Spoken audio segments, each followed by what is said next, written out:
Police हे निवडणूक आयोगाच्या कानात बोलत होते। मशीन्स बदलल्या निवडणूक अधिकारी निलेश काळे यांनी, कायद्याचा भंग केला निलेश काळे यांनी, आणि पोलिसांना हाताशी धरून माझ्यावरच खोटा गुन्हा दाखल केला।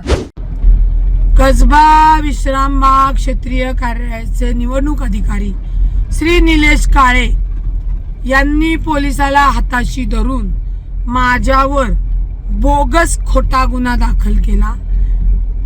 कसबा निवडणूक अधिकारीचे निलेश काळे ज्यांनी मशीन्स बदलल्या, नियमाबाहेर मशीन्स बदलल्या, नियमाबाहेर मतदान प्रक्रिया घेतली आणि तिथे उमेदवारांना जाळीच्या आतमध्ये घेणं गरजेचं होतं।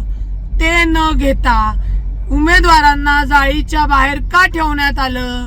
ते ठेवण्यात आलं म्हणून उमेदवारांना जाळीच्या बाहेर ठेवण्यात आलं म्हणून गुन्हा दाखल व्हायला पाहिजे। कायदेशीर प्रक्रिया नाही राबवली म्हणून गुन्हा दाखल झाला पाहिजे।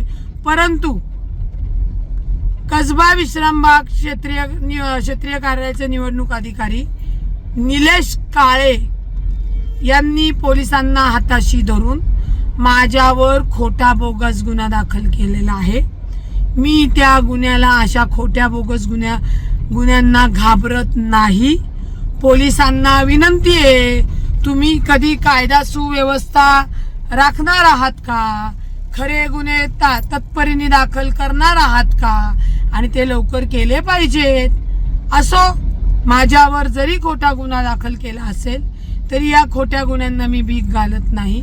माझा न्यायालयावर पूर्ण विश्वास आहे आणि जो काही हा खोटा गुन्हा दाखल करण्यात आलेला आहे तर लक्षात घ्यावं, मी उमेदवार आहे।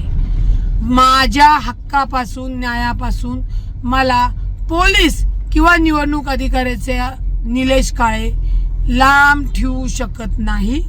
माझी DCP रावले यांना विनंती आहे, माझा गुन्हा निवडणूक अधिकाऱ्यावर तातडीने दाखल करून घेण्यात यावा, कारण का पोलीस हे कायद्याचे रक्षण करण्यासाठी आहेत। मी आधीही सांगितलं की पोलीस हे निवडणूक आयोगाच्या कानात बोलत होते। मशीन्स बदलल्या निवडणूक अधिकारी निलेश काळे यांनी, कायद्याचा भंग केला निलेश काळे यांनी, आणि पोलिसांना हाताशी धरून माझ्यावरच खोटा गुन्हा दाखल केला। वा रे वा, म्हणजे हे वनवाशाला सोडून, म्हणजे याला सोडून वनवाशालाच फाशी आहे। असो, केला जरी खोटा गुन्हा दाखल तरी मी घाबरत नाही, हे लक्षात घ्यावं। आणि निलेश काळे यांच्यावरच पोलिसांनी गुन्हा तातडीने दाखल करावा।